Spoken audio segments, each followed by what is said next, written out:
Hey, what's this show about? Everything! And the kitchen Cinco. In 3, 2, 1.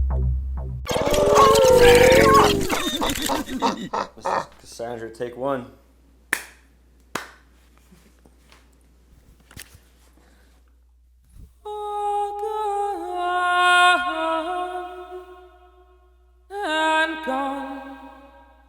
That love which was owed to you, my son,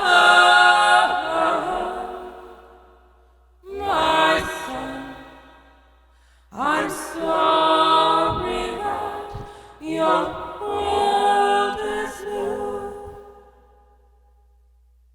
and if I may try that I might to love what once was bare, my skin, my love, your touch, our sin is what you share, and I'm sorry.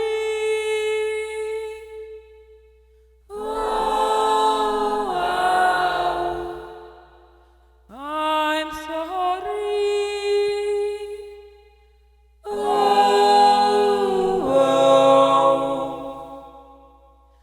But what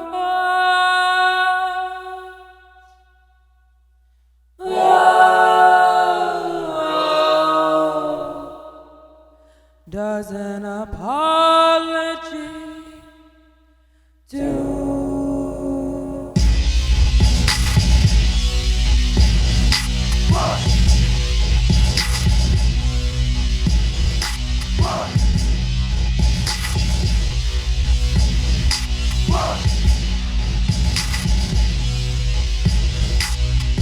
History not over, it's but it goes. I've never had a space, nor a time. You're gonna have to break some bricks before we all give in. The sound of sirens from the floor, a burning bush, the call of war, but we were always there for you. The pity of shame. We will not go in silence. No silence. No silence. No silence. No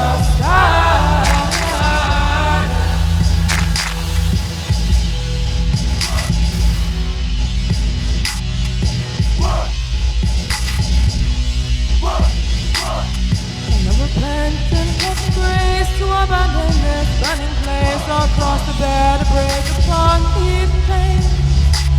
The town is as a purple food, renting my soul from burning you. No silence,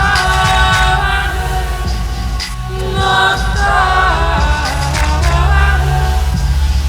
no silence, no silence.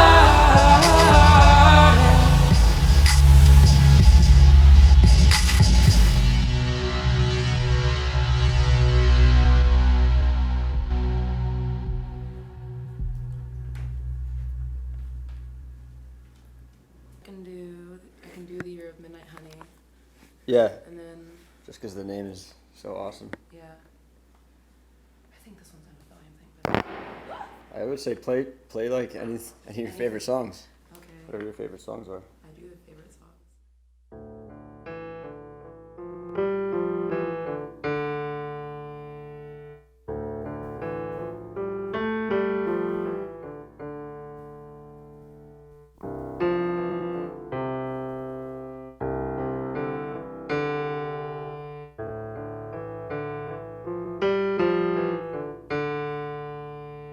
Ritual of me coming back to you.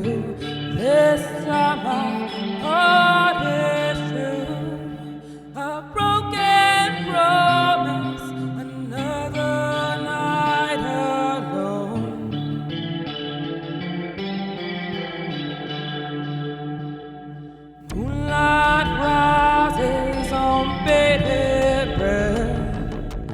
Will you remember when our tender forget how to erase your name or get my black book wet?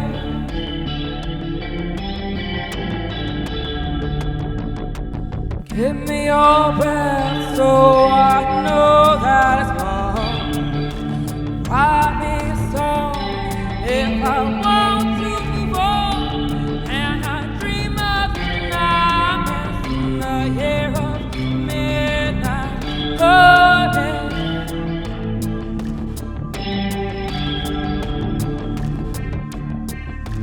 Come with me. And then you'll say that my heart beats in the year of midnight. Honey, honey, honey, honey.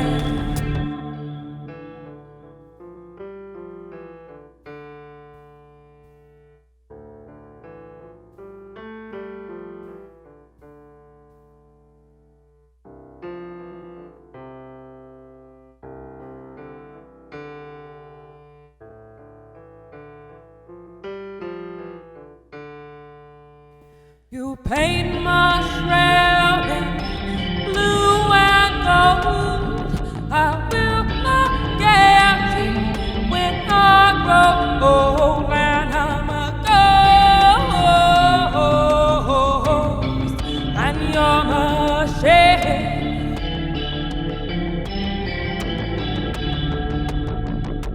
Give me your breath so I know that it's wrong. Write me a song if I want to move on. And I dream of nightmares in the year of midnight. Honey.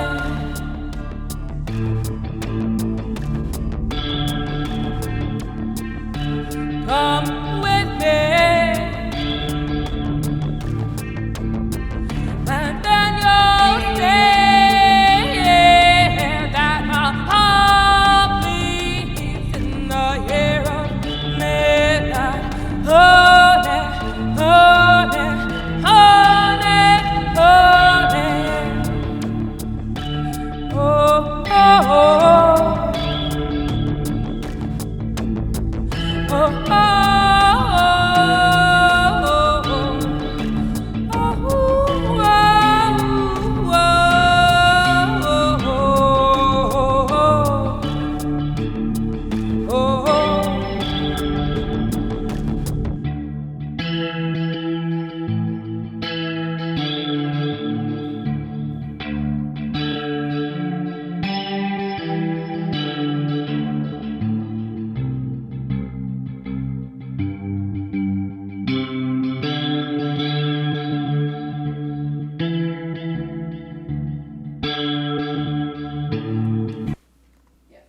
It's a really long outro, so I just stopped. Yeah. You stopped your outro? Yeah, the outro is like over a minute long, so I stopped it at a good place, I think. Saw it like fade out or something? Yeah.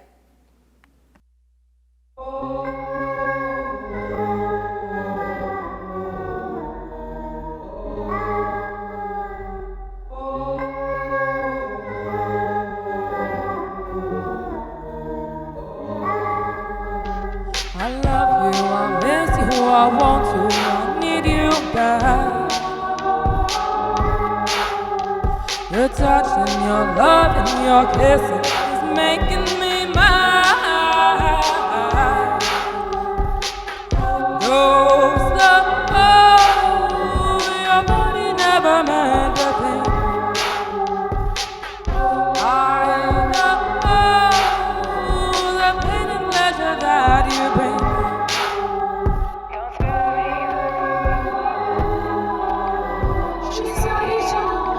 And I'll tell you another thing, your faith in a lover is both blind, you see.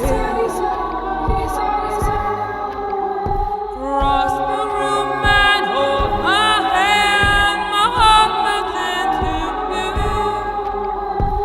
Was this all a part of your plan to melt my heart into?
Spare me the details, the spell washes over me.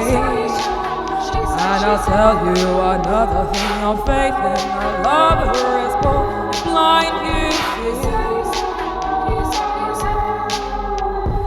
Cross the room and hold my hand, my heart melts into you. Was this all a part of your plan to melt my heart into you? Oh, oh, oh, oh,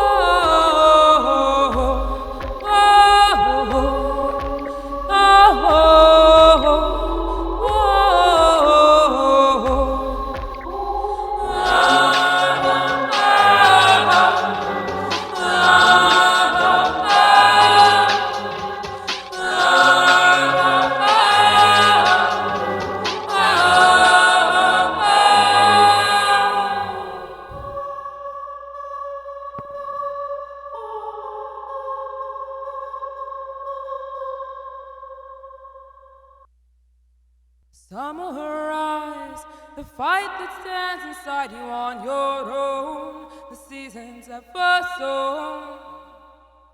Flagrant spies stand beside your brothers, join in fear. The cover's always near. The doctor strikes a heavy blow. The pain, the mark, the undertow will write you a letter set in stone. Alibis, the warrior, the thief, the chosen, fall till the world is frozen. Battle him, your woman's coming home.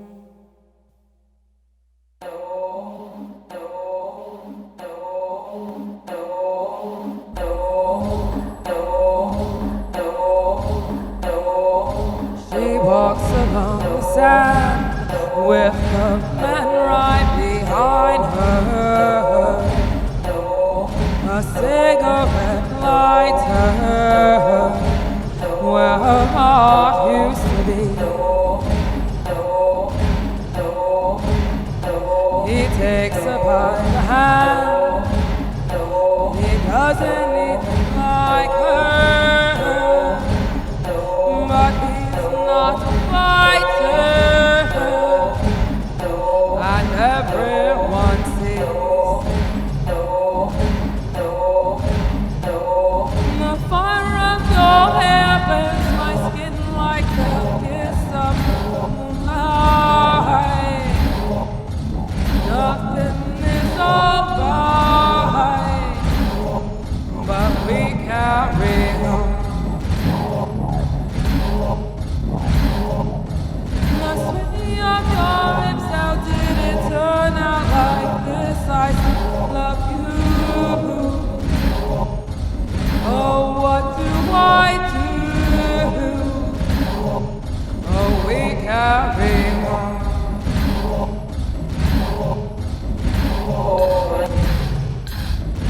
There's nothing left to say. Silence is golden, fractured and broken. Two hearts thrown astray, and new love tastes bitter, but cheating is quicker. To ashes, what we built is gone. I hope you're happy, because you said the fire of your hair burns my skin like a kiss of moonlight. Nothing is alright, but we carry on. The sweaty of your lips, how did it turn out like this? I still love you. Oh, what do I do? Oh, we carry on. The fire of your hair burns my skin like the kiss of the moonlight. Nothing is alright, but we carry on.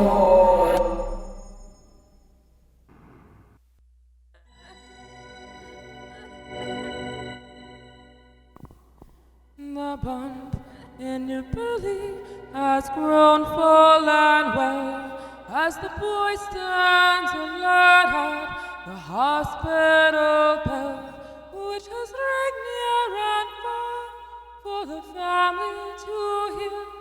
But the doctor ain't smiling, my dear. The crib lay at rest in the blue and pink room. A test of your will again come too soon. The grass grows and dies, and time carries on. The weight of your heart is withdrawn. He says he will stay, but what can you do when your prediction of 3 has fallen to 2? Stories become more than a phrase, only for all of the questions it's raised. Ooh, dear woman in the blue and white dress, pardon your grief and the weight of your stress, but a heartbeat was felt, still grown and well, and in the distance hear the ring of the church bell.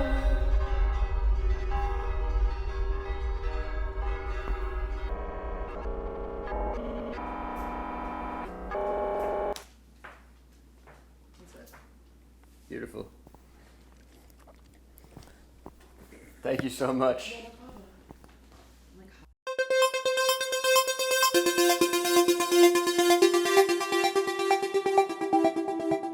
So do I call you by your name, or do we keep it Nico. to Real Clothes? Nico. You're Nico Fox, Yeah. and you go by Real Clothes. Real Clothes is the project. Yeah. Yeah. How did where does that name come from? What does that name mean to you? Literally nothing, actually. I used to record on a flip phone, like in my house. I don't know if you remember it was like Songkick or something, and it was like the only place I could upload free MP3s if I did anything. So I'd record stuff on like flip phone voice recorder, and I would like put stuff online. And I'd also like get really drunk and sing at like open mic near my house. And one day one of them asked me to play a show, and I was like, wait a minute, I don't have a band, I don't like do any instrumentation. At that point I didn't know how to work a DAW. And so I asked some friends to help. Work a what? Like a digital audio workspace like Ableton or Fruity Loops or something like that. And yeah, so then they're like, what do we call you? And I was with my friends, and like I guess because of the way that I speak English, learned to speak English, and then like being first generation, certain things we say in my house I guess were not like typical. So if you weren't wearing your pajamas, you were wearing your real clothes, right? And so like I had said it once around my friends, and they were like, what the fuck is that? And they were like, that's really silly. So then I just went with that for the name for that one show, and I never changed it. Kind of. I changed it once. Not what I expected. Yeah, I changed it once. I made it Tessellations for our first EP when I had a full band, and it was like indie rock music, and it wasn't even really my decision. Our bassist thought it might make more sense to have a more marketable band name, and Tessellations sounds like a band name. So yeah, so we did that for that EP, and then I decided I didn't really like that, and all the feedback I got was like, we liked Real Clothes because that was kind of weird, and I'm like, okay. So I went back and I never changed it. I hope that answered the question. Definitely. Yeah.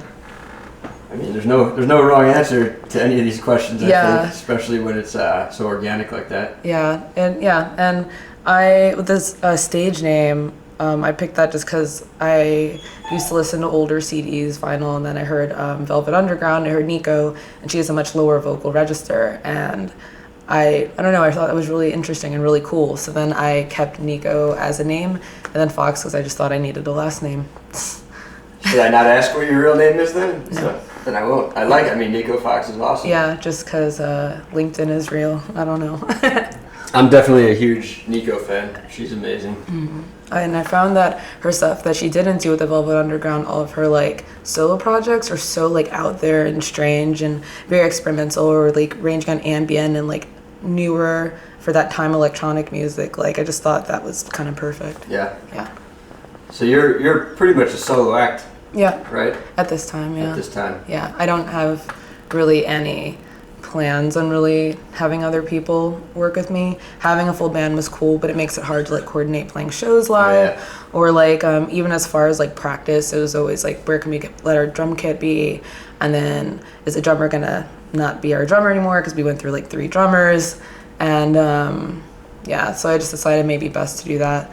And even as far as collaboration, it's just I don't know, I don't really have time for that, so I do it like touch and go here and there. Yeah, that seems to be the way to go. I feel like musicians are always stronger when they can take care of everything on their own, and when they need to bring a band in, that's cool. Yeah, it's kind of like I would like probably at some point to bring in at least a drummer to replace the drum tracks in the background, but I just haven't really had the time to practice. And with my day job, it kind of is a standard 9 to 5, so it doesn't really leave me a ton of time to like practice during the day or like tour, or like get someone else's schedule, like can you be free after 7 between Monday and Friday regardless of whatever you're doing, because if they work a night job or don't work a 9 to 5, you know, it's a little bit harder.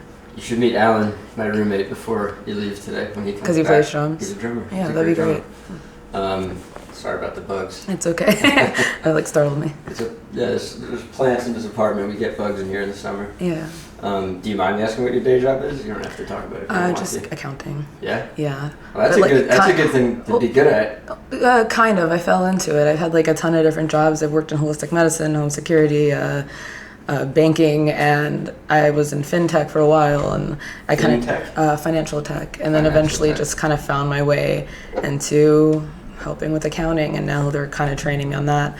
So just because like making music for me is definitely, it's a hobby, it's something I love to do, but it's not lucrative in the way that I need to like take care of bills and such. Right. Like I'm kind of just putting all my all into that. So that's why I've been playing like less shows, and why like after this album I'm probably going to focus more on the day job and just kind of play shows as I can and not release something new for maybe a little while. Yeah. You got to do it from time to time. That might be where I'm at right now too. Yeah, just doing a little bit. You got to get rid of that money. Yeah, professional development or what have you. Yeah. Yeah. But it's a good skill to have. Artists are known for not being necessarily good with the books. Yeah. With the money. I'm not saying I am, but at least I'm more cognizant of when I'm not doing it. Not that I'm going to stop myself, but I'll be like, maybe I should not spend money on this or put money towards that, or like getting like pedals and stuff like that. So it makes it a little bit easier for budgeting. And like when I do book multiple shows, I try to see like which ones are closer to my house, which is why I typically stay in Brooklyn. Yeah.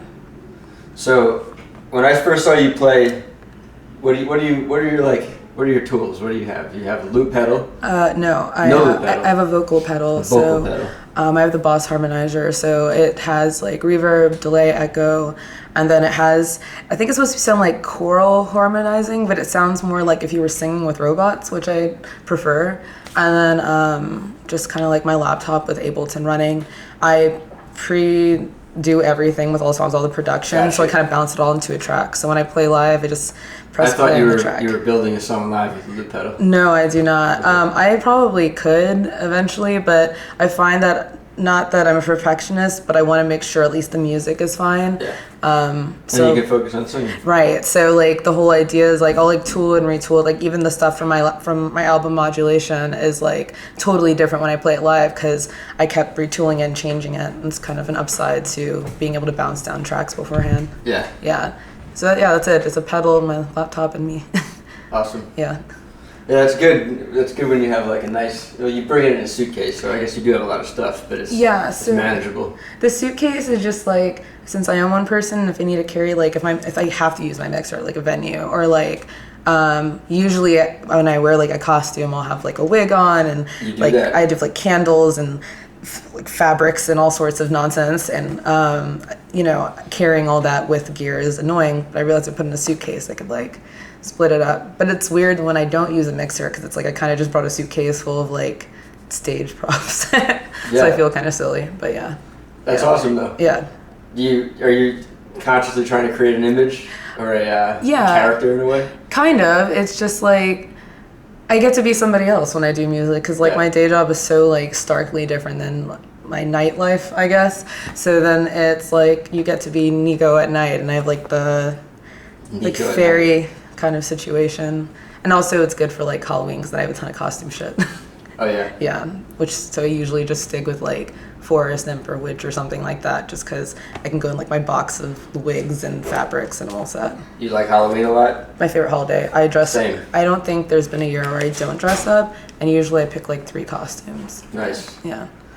Yeah, I've been doing the same costume over and over again for like the last 4 years. Oh. I feel like it's getting old, but I feel like it's a strong costume. So. Yeah, I don't know. I don't really reuse costumes, I guess. You make new ones every year? Kind of, or at least like match? mix and match, kind of what I bought over the year. Yeah. So like one year I was a satyr, which is like, it's kind of like a forest nymph, but it's like a guy, I think so, or maybe it's like an asexual being, and they have like the legs of a goat. So I just like, I didn't like make the legs of a goat, but I made like this thing with like flowers, and I wore horns and everything. That's awesome. Yeah. I don't know. That sounds sick. Yeah, that cost me more than I thought to put together because I bought like a lot of like loose fake roses, and I didn't realize like buying a bag of fake roses is like a crazy thing to buy. Mm-hmm. Yeah, so no. How do the legs work? How does it make it look like you got those? Oh, the hose, I just didn't even bother. Oh, you didn't do it? Yeah, I just told people what I was because everyone just like flowers, horns, and I'm like, sure, whatever this makes sense to you as, because explaining it seemed annoying. Yeah. So yeah. I'm thinking about going to New Orleans for Halloween this year. Apparently, it's just like a whole month of Halloween festivities. That sounds incredible. Yeah. That sounds amazing. Are you gonna dress up every day? That's the idea. I mean, maybe not all out elaborate dress every day. No, like you can do something simple. Like one of my favorite simple costumes. You ever played The Sims? Yeah. Like most people have played The Sims. Yeah, just getting a hat with like a green diamond, and then you're a Sim. You don't like have to do anything, and I think that's fine. It's like easily recognizable costume. Yeah. I'm a big fan of like doing like full makeup, but that's a total hassle. To get it and off. then I tend to sleep in it. I just wake up the next morning. I'm like, maybe I'll do it again today. Just not take it off. Depends. If you're gonna go to like a Halloween day party the night before, something that justifies it, or I don't know. You're in New York, so honestly, you could just do that now. Yeah. Which is. Yeah, something I like about New York is like I could decide to go to the bar and just wear one of my show costumes, and it usually doesn't even get a second glance because it's New York. I went out the day after Halloween, and these kids were making fun of me. They were kids. I don't know, teens. Yeah, they're scary though. Yeah. You gotta be careful around the teens. I almost got jumped by a couple teens recently. Oh no. It was terrifying. No. It was like am I gonna have to fight and maybe kill these kids? Children? moment. No. Usually, like if I feel like. Well, usually teens have like, I don't know, threatening energy because they're just like teenagers. But like, I just walk somewhere else, different direction. They do. They have incredibly threatening energy. Yeah. Well, just like as an adult, it's like, so I had a story. A friend of mine, we'd gone to the theme park, and in Virginia, there's this roller coaster that's like Dale Earnhardt themed at Kings Dominion, and it has a massive drop, and you're reading the signs for it, and it says like, if you're pregnant, don't ride this. If you have heart problems, don't ride this. And I think I was like 26 at the time, which is like not very old. And they were like, oh, look at the old people reading the signs. Like we could hear them and they're laughing at us. And we're like, they were calling you old people? Yeah. So we were like, absolutely not. We're going to ride this. I like blacked out, browned out, like going down the drop, and like because like the G-forces like kind of like take you out because it's like that intense of a drop. And after the ride, I just like sat down on a bench for like an hour, and I'm like, the teens got me. Shouldn't have ridden the roller coaster. So yeah, teens threatening energy. I haven't been on a solid roller coaster in years. I feel like I need to get the wind taken out of me. It's not that actually. I think that was the last time I rode a roller coaster for. Yeah, that was It because bothered you that much? Kind of like I've ridden like the little ones, like the steeplechase and stuff at Coney Island, but like a real roller coaster, no, I'm not trying to prove anything to anyone. Yeah. Yeah. It'd be intense. Yeah. I'm not trying to prove it either. I love the thrill. Yeah. I feel like they're mostly safe. Every now and then you hear about a nightmare story, somebody dying on a roller coaster. But compared to how people die every other way, it's like pretty safe. That and like I feel like I get enough of a thrill in New York. Like, is the subway gonna fill with water today? Like, is infrastructure gonna crumple? Who knows? Like, I don't need anything more than that. Yeah, I mean, knock on wood, terrorist attacks. Not just that, just actual crumbling infrastructure. So it's just like, and I know like just when we had manhole covers exploding in the summer. So that's the thing. Manhole covers, and I think maybe like 2 or 3 weeks ago, it was raining a lot, and some of the subways filled to the top with water. And I see pictures, and I'm like, I don't really understand how the trains go through that. I know they pump them out, but maybe it's just like me not understanding that. I'm like, that seems terrifying. No, yeah, it's not like the subway's filling with water. It's like that's a backup somewhere else. Yeah, I don't like it. No. Oh, I know what video you're talking about, where the work they were doing, the wall gave out, and then the old man got knocked over. So there's that one, but like you can see pictures, it looks like this such and such stop, and there's like the staircase, and then there's water, and I don't really understand that because I'm like, that's an active subway station, or maybe it's just like that entrance is flooded. Yeah. Either way, I don't like it. Yeah. Yeah, I don't know. That was a particularly hard rain. That doesn't happen often in the city. I feel like it's been happening more, maybe just like intense weather events where I'm just like, well, that's what we have to fear. Yeah, and I'm like, that's you see, I don't need a roller coaster. It's terrifying enough. Yeah. Yeah, I do feel like I've in the last few years of my life become more fearful of things in general. Yeah. Like just look around and realize, oh, actually things are actually more scary than I was willing to admit when I was like 30 or 26 or 25 or whatever. Yeah, but I think that's also just like as you get older, like why kids have like no fear. Like kids will like fall and get up or like see something terrifying. They're like, oh, weird. Like you're more cognizant of like any of the consequences of something happening, or just like knowing you can walk down the street and something bad can happen. Whereas when you're a kid, you're kind of, or even younger, you're just kind of invincible to that. Mm-hmm. So maybe like not even things being scarier. I feel like people within our age range kind of like got the internet at the same time. So I'm seeing the internet process things, understand things on like a collective level at the same time. So like everyone's into MySpace at the same time. So that's kind of how you feel everyone sees stuff. All of us are within our like early 30s, maybe going into our 40s. So you're going to see everyone's afraid because all of us are hitting adulthood like, oh shit, things are scary.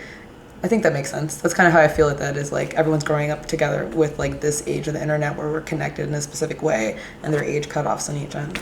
Yeah. Yeah. That's a complicated thought, but yeah. I don't know. So back to your music. What is the name of your new album, which is actually, we're recording this on August 8th. I can't promise you when this episode is coming out. That's fine. But tomorrow, August 9th, your new album is coming out, which is titled Apotheosis, right? That's correct, yes. Which, the definition's on your website. Yeah. You should state it for me. Do you want me to read it? I could read it. I have it. Okay, because it's definitely like, I did not memorize that. So I'll read it. Do you want me to read it? Yeah, for sure. Apotheosis, the highest point in the development of something, the culmination or climax. An elevation of someone to divine status, deification. Deification, the third studio album by Real Clothes. Yeah. Nice. Yeah, I like the name. So a reason why I actually picked the this as the title, the working title was Galatea, which is I believe it's, please correct me if I'm wrong, it's like a Greek legend. This guy like models a statue, names it Galatea, and falls in love with it. And like I was gonna go with that. So I also listen to podcasts a lot during the day. Yeah, when I am working, and I tend to listen to Archive 81 a lot. And like, it's what is it? Archive 81. Archive 81. I'm not familiar with it. Oh, it's not Rusty Quill. Who makes that one? I don't remember. If it is, sorry. But it's a horror podcast, and like. When they talk about the apotheosis of something, it's always a bad thing and very like Eldritch horror, and I always like, I don't know. Culminating into it's like kind of just like this like grand, beautiful, evil, crazy thing, and I was like, that's cool. I don't know. I like that as a definition that they use within the show, so I like use that. Yeah. I don't know if it's automatically. I feel like it's not a negative word. No. It's not a negative word. Tend to use it like that. Yeah, because it'd be like. Yeah, like Eldritch horror, like you see this thing that's like your brain can't process it, and it's like elevating something that's like very normal to this like thing you can't understand, and it's always like crazy cultists or something because it's a horror podcast using it. But I was like, that's cool. Is that the one where they're like literally reading? Like it's it's a show where you're just like listening to it narrated or something? Kind of. So like zombies? I think you're talking about We're Alive. It's like a lot of, for some reason, like horror story-based podcasts lately have this format where they're using analog tapes, and like basically you're listening to the characters listen to the tape, and there's a framing story. So with Archive 81, there's like this like other city that you can get to, and if you listen to like a bunch of different tapes and you listen to like a certain song, you're able to get over there, and things are just not okay over there, basically. And it follows this guy who accidentally falls into it because he's an archivist and he's like listening to a bunch of tapes. His story's pretty sad. You have these two cultists who believe in the city and like the magic of it, and that's in the 3rd season. And the 2nd season kind of ties both of them together. But since I spend a lot of time in front of spreadsheets, I like take a lot of time to kind of just like listen to stories and be somewhere else. And yeah, so it was just one that I'd been listening to a lot of, especially when I was working on the album for some reason, just because and coincided with like my day and night thing. So I decided to take a word from a podcast I really liked. That's cool. Yeah. Do you listen to a lot of podcasts in general besides that one? Yes, kind of. I mean, I listen to like the standard like Positive America and stuff. Like I listen to, U.S. politics ones, but then otherwise, Archive 81. I like the Magnus Archives too. I am Minuscule. Carrier is a new one my sister sent to me, but I haven't listened to it yet. And anyway, just basically audio dramas, because I like when they have really good sound design and multiple people reading. Right. SCP Archives, I don't know if you... A lot of art, you keep throwing archive in that. So yeah, so I like things that are like based on like fake or even real archival work, 'cause when they're referencing things by like a fake, basically like Dewey Decimal Number kind of thing, and you have to kind of remember like if this is like 31CA and 31CB because they both pertain to 31C, so they'll use that instead of like names of characters or names of places. And I don't know, I think it's interesting when people write something in a very factual matter of fact kind of way. I didn't realize that. Yeah, I guess I listen to like podcasts where people basically just categorize things but pretend it's real, kind of like X-Files or yeah. You like the X-Files? I love the X-Files growing up. I liked it. I was afraid of it growing up, so I haven't seen a lot of the episodes, but kind of like a monster of the week kind of thing. It used to scare the shit out of me. Although rewatching it is pretty campy. There's that one with like the person without the arms and legs under the bed. That one's still scary. Have you seen that? I've seen them all. I don't remember. Yeah, it's like some one where like, I think it's very like Texas Chainsaw Massacre, like family living like in the countryside. Family. Yeah, and then it only aired once, I think, and then like it's on streaming, of course. But there's some part at the end where someone's under a bed without any limbs, and I was a kid and I was not having it. And I saw as an adult, and I'm like, I'm still not having this. Yeah. So I know. I like horror. I like scary. I don't like true crime, and I don't like gore. So like I'll do like ghost stories because I don't, ghost. Don't like true crime. No. That's unique. I feel like everybody I meet these days is obsessed with true crime. Everybody's just watching all these it's like fucked up true crime. That's my thing. It's like a really big genre, but like that's actually scary. Crazy people exist. I'm not into that. Yeah. But like weird universal cosmic horror, I'll listen to that because that's like creepy, but I'm not gonna like not like have trouble sleeping. And I think you could write a better story about that. Ooh, killer, like okay,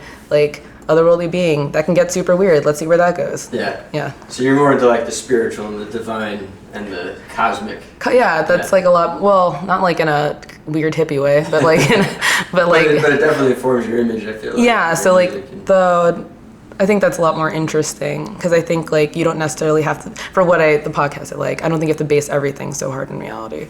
Yeah. That's the whole point of fiction. Your songs, are they? Like I said, I don't remember song names, and I only saw you perform actually that one time, but I've been listening a little bit online. Watching you live, like it made me want to cry. It was so powerful. Like, is there like I don't even know what the songs are about. I feel like it just feels like you're singing for the whole world, like the suffering in the world or something. What are your songs about? Are they about anything? You kind of got it. Like I feel like a lot of the music I listen to, even like, and I listen to like pop and stuff like that, but no one ever sings about, people sing about like heartbreak or just like someone died in a drunk driving accident. Yes, that's very sad, but it's like, these are very common themes, but then there's like you said, like actual suffering, and there's like sadness, and there's like depression, and like, there are poppy ways to sing about it, or I feel like there's honest ways to sing about it, and I don't know. Well, you write, I think, dark pop is in your Instagram. That's what I put. I don't know what to call it. It's like I used to do folk and country music, and I used to listen to a lot of Appalachian folk because I'm from Virginia. And actually, maybe that doesn't correlate. You don't have to be from Virginia to like that. But yeah, a lot of it, especially the older stuff, talks about basically, towns falling apart due to industrialization happening, mines closing, and just like the general subject matter usually falls within like usually death or like loss of property, loss of life. But then also you'll say like in the same exact like body of work by like an artist from back then, you'll have something about like the beauty of nature and like coming to terms with one's roots. And I always thought that was like really interesting that those kind of song themes haven't really carried forward. And a lot of music now is just kind of made for money. Not that I hate money, but I don't know. We're getting further away from what we are, what our nature is, and how our link to the earth, or something like that. No. Again, not really into hippie shit. More, more like people. If you're just writing music based on a formula to be heard by as many people as possible, I find that at a certain point, all the music's going to sound the same. So That ends up happening for yeah. sure. So my songs are just kind of about when you feel alone, and that's. Yeah, and these are times where you can feel alone, so here's a song about it. Yeah. It's a hard question to answer, because I don't really write music with that kind of thing in mind. Or like, yeah, I don't write music with that in mind. Just kind of, if I'm walking down the street and I think of something, I record it. Can you hear me? Oh, I can hear you fine. I just don't think I was actually recording on this. I don't know how to even use this camera. Oh my God. But that's all right. That's fine, because I can like Yeah, I wasn't. maybe But now we are. retool any of my answers. Now we are recording. That's good. I can retool some of the answers because I feel like I was rambling. No, you don't need. We're gonna keep all that. Oh, I no. basically, you're getting a portrait too, so there's also like time lapse of the portrait being made. That'll probably be playing at the beginning. Okay. But now we have the video that just kicked. Oh my God, please cut it from like just rambling and sounding stupid. You haven't rambled or sound stupid at all yet. Okay, cool. But yeah, I mean, I find that fascinating too. The fact that I remember you said that night I first saw you play that you were calling yourself a folk musician, which I thought was interesting. Yeah. I wouldn't have automatically guessed that, but then I could think back and hear it. I mean, the harmonies I think show through. Yeah. It's like, I mean, I guess just because I started with folk music and I don't really know what to call it anymore, because now it's like I have influences from folk music, and then I grew up listening to a lot of like industrial music and country music, and yeah, shout out some of your favorite bands while you're on the topic. Oh my God. of music over the years. I hate that. I hate that too, but I'm curious. I really like Jefferson Airplane, Nice. Quintal, which is like it's like weird like industrial folk band I really like growing up. What else? I like Nina Simone, I like Jean Ritchie, Judy Hunsky I like a lot.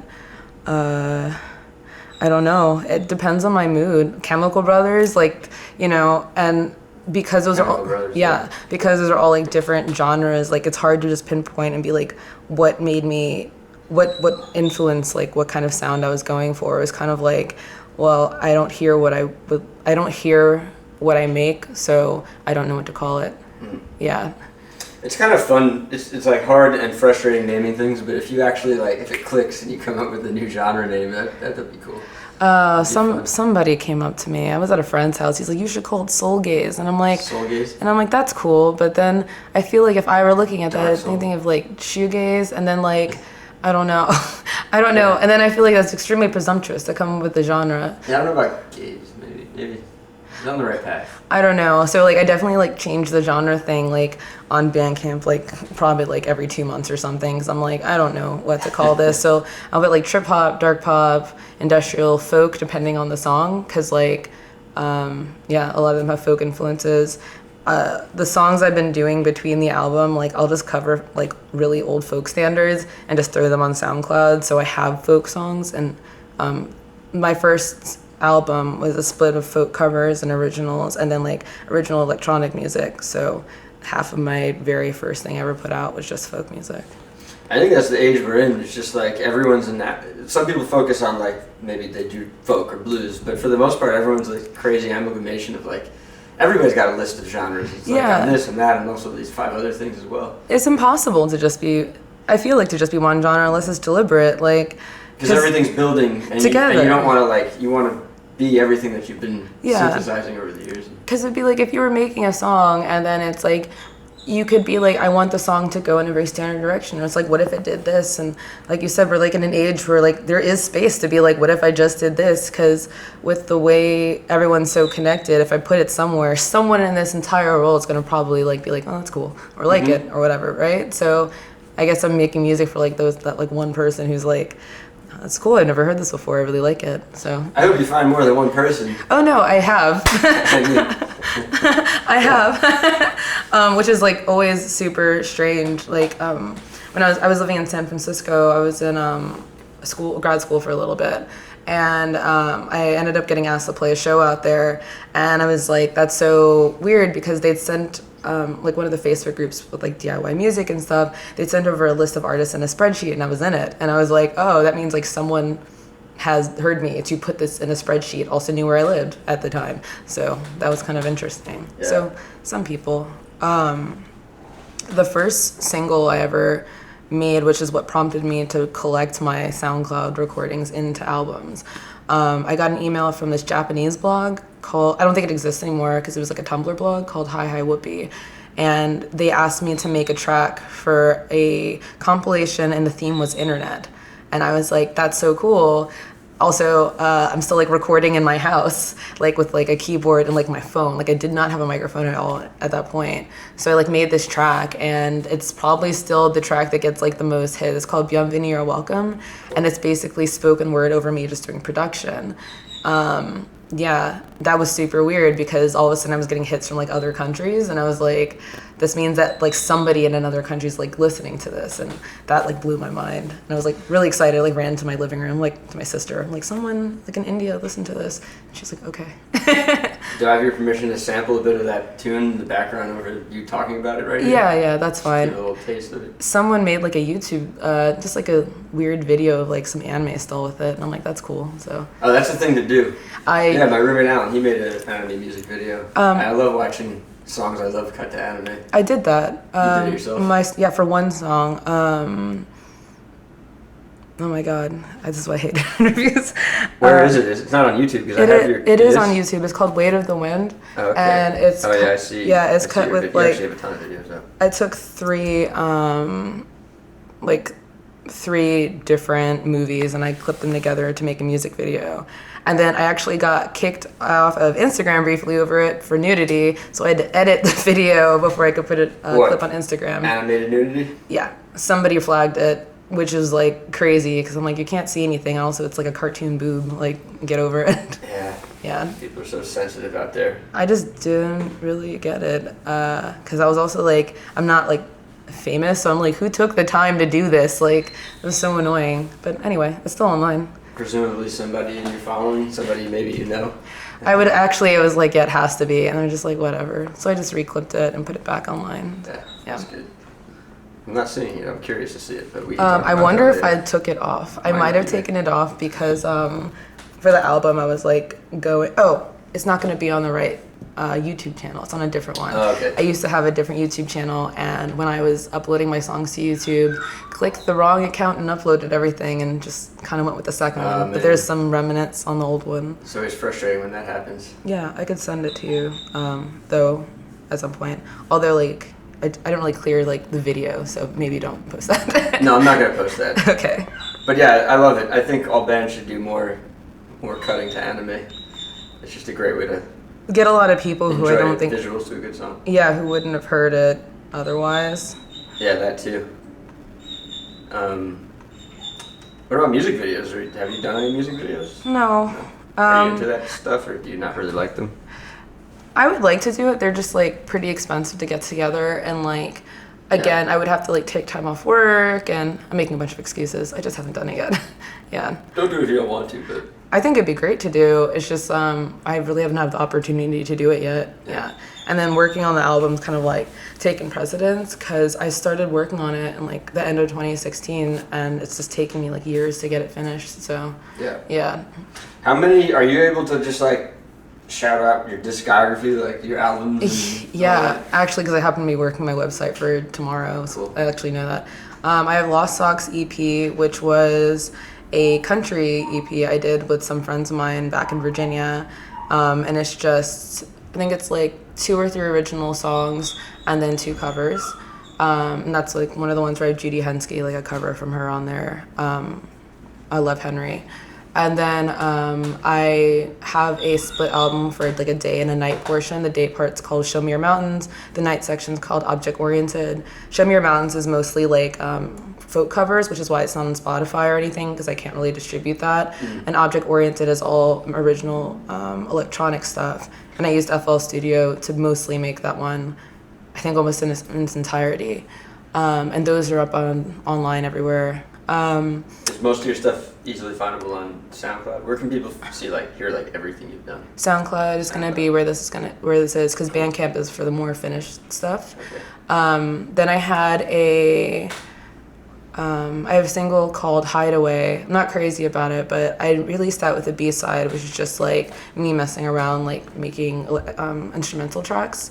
And then I got reached out to by Youngblood's label, and they asked me if I could remix Hideaway for a compilation, so I remixed that and they have it.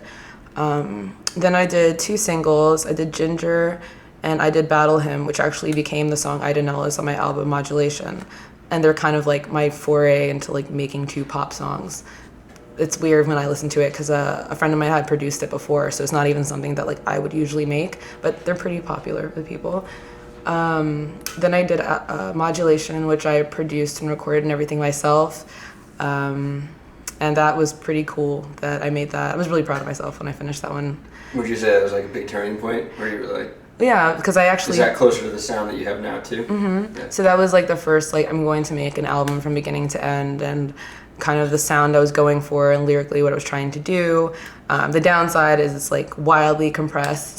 So like it's another one when I play it live, I like corrected a bunch of the audio issues. So as my sister says, a different experience live than like when it's like playing on your computer or your headphones. Yeah. And then I did a single with Chino Amobi. I don't think he does it, but he used to be a part of Non-Worldwide, which is like a music collective. Now I think he writes books and he's a painter, so he does a lot of stuff. Who, Moby? Yeah, he does. He just does like a bunch of art stuff. I was aware that he does a bunch of art stuff. I feel like he's just always doing whatever. I went to college with him, so Did you really? Yeah, the first time. You knew him? Yeah, super weird actually. I went to like a house show that was like in the museum district of Richmond, and there was this guy with like under like a black bed sheet or something, and he had a microphone. He was just like droning and talking, and I was like, whoa, that's so cool. You could just do that. And then found out he went to my college and like kind of just kept touch with him. That was Moby. That was Shio Moby, yeah. So like droning under a bed sheet. Yeah, and I saw him perform a couple times. Saw his paintings in a couple of galleries. It's like that guy is like very. But I did a track with him, and then what did I do after that? Is that on your SoundCloud? That is that should be on my Bandcamp. Cool. That one I didn't put on Spotify or anywhere, but it's just on. And that one doesn't have the most hits. Another one has the most hits or listens. Because I think it's older, honestly, at that point. Is Moby tagged in it though? He is. Yeah. Whenever actually I put stuff out, he was like, it's like, oh, my friend made a thing. I'm like, cool. Nice. Which is nice. And then I have Apotheosis, which was known as Galatea. I didn't know that what songs would be on the album, so I actually had the demos up until like 2 months ago. So if you had, when you had come to see me, if you'd gone online, you actually could have listened to the album. And there's a bunch of other tracks too that I was saving as instrumentals, but I didn't end up putting on the album, so I left them up on SoundCloud. Cool. Yeah. I just been making music for like, I think like 8 years, like recording. So it's been a while. That's awesome. Yeah. Yeah, it's a lot of stuff. It's great to hear. It's inspiring. So Apotheosis is a single out. Like you did that alone though. You recorded it alone, produced it alone? Kind of. So I was doing everything alone, and I'd reached out to Red Bull Studios. I literally like sent them an email actually through Chino and some other friends, and I was like, hey, I know you work with them. Would you like just like let me record for free at your studio? And they said yes, which was also crazy. So I went to Red Bull Studio C up in Midtown, and Brandon Peralta, this guy that works there, he tracked all the vocals and edited them for me, and I basically just took that product and put it online, but everything else was me. But it was cool because it's the first time I got to like be in a studio because I'm mostly a bedroom recorder. Right. Yeah. It felt good. It was a great opportunity actually because it's a pretty nice studio. Yeah. You're probably doing it the right way. I feel like a lot of people get into the studio before they even know how to handle the studio. Well, yeah. And then the studio handles them. Well, it was weird because they were like, do you want to do all the mixing and everything yourself? And I'm like, actually, I'm not, like, to be honest, I'm not going to know how to use the huge board. Like, I'm going to need someone to come and help me with that. And they were totally fine with that. Another thing is they were like, oh, are we doing all the instrumentals? I'm like, actually, I'm just going to send you the tracks and I'm going to sing over it. So I actually came with music prepared. So I went there for a couple days to like record, but it was kind of, I guess, easier on the guy that was recording me for vocals because all the music was already done. So you were just focusing on your vocals then, really? Yeah. Just getting a quality vocal recording. Right, because what I heard in the past was just like, it's deliberate because I use a lot of reverb usually, but I don't really have any reverb for this one. But the complaint I'd usually get was like, we don't know what you're saying, or like we'd like a cleaner vocal. And this is just some people who just like casually listen to music. And so That's what my dad always says when he listens to music. He's like, I can't hear what they're saying. Yeah, I can't hear what they're saying. So this was my, if I have the opportunity to be in a studio, I'm just going to focus on, you can understand what I'm saying. Nice. Regrettably, I wish like I had a little bit more reverb on it. Like I wish I kind of done that, but then I realized you wouldn't be able to understand. So kind of this is me giving a little away for this album. Yeah, I can't wait to hear it. Yeah. That's exciting. I'll definitely listen to it tomorrow. Yeah, thanks. How are we going to listen to it? It's going to be on Spotify, Apple Music. I don't think this one's going on Tidal. It's going to be on YouTube, on Bandcamp, on SoundCloud, and then anywhere else. I think that's where it is. Cool. Yeah. Yeah, I can't wait. I'm psyched. Are you gonna play? You're gonna play a couple tracks off of that later. Yes. Although that'll probably be at the beginning of this show. Oh yeah.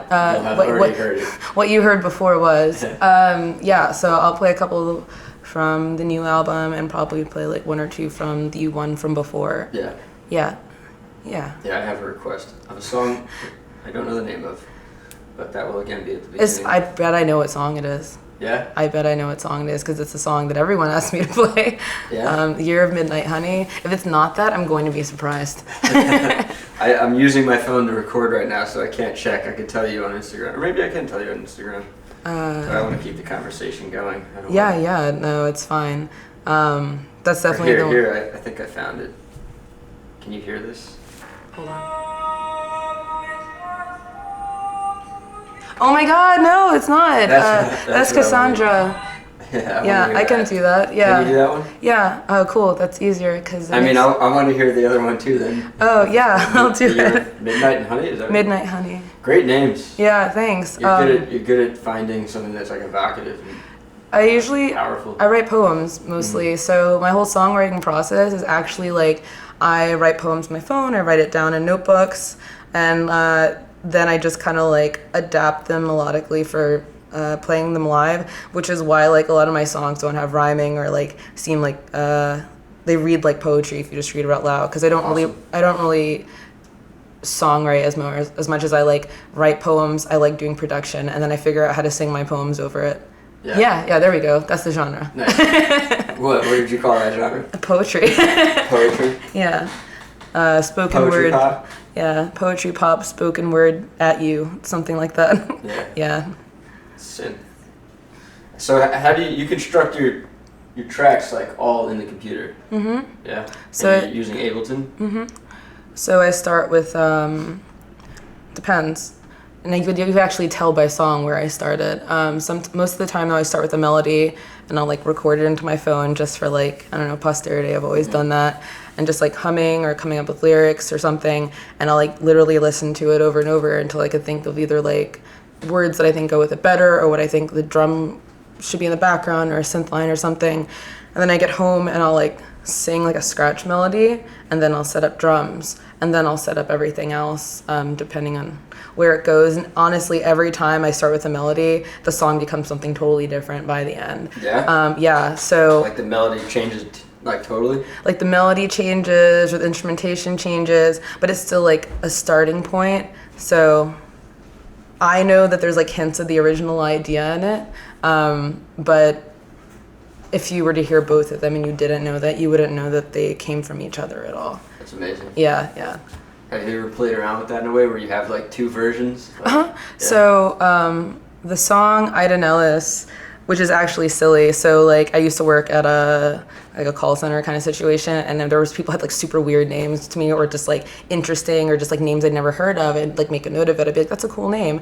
And I saw that name and I was like, I bet that person doesn't have any songs with their name in it. And I was right. And I'm like, well, I'm gonna name your song this. Name my song this. So I don't know, I think there's like one of you or something like that.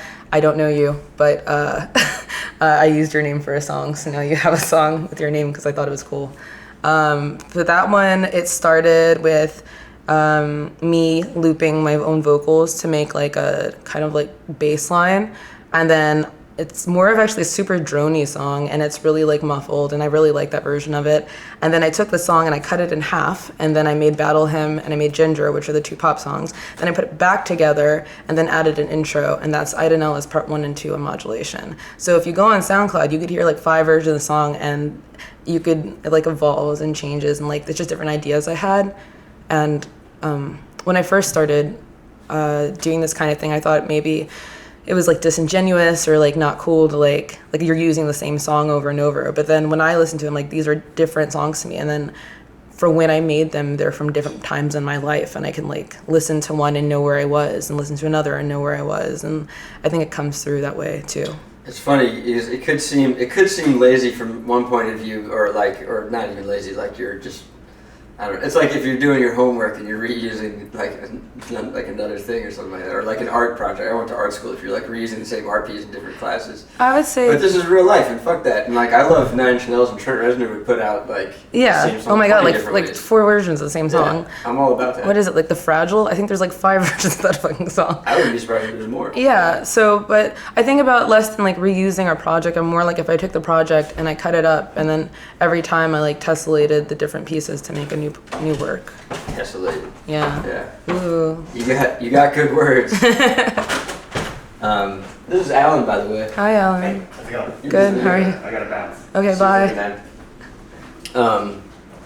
So we talked about your discography. We haven't talked about where you grew up and where you come from. Mind talking about that? Or Yeah, do you it can keep be. that secret? I mean, you can like Google it. I'm pretty sure, cause yeah. It's out there. Yeah, it's out there. I'm from Virginia. I grew up in Virginia, Northern Virginia, Nova, if you will.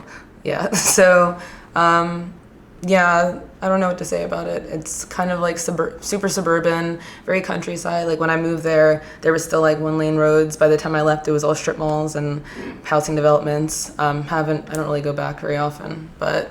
Does family not live there anymore? No, not really. They left the state just because like they're getting older. My older relatives moved out, and everyone else lives in New York. So yeah. Oh, so you have family here now. That's Yeah. good. So it's good to be close. Like when I was out west in California, I didn't have family out there, and I just I like being at least like close to them if I need to go see them or something. Yeah. Yeah. Yeah. I know that feeling. Yeah. Although I'm considering moving to LA not to be away from family, but yeah, it's scary to think I won't be able to just hop on the train to go visit them. It is, but it also isn't. It's a good opportunity to reinvent yourself when you move somewhere else, and then if you come back, you take it with you.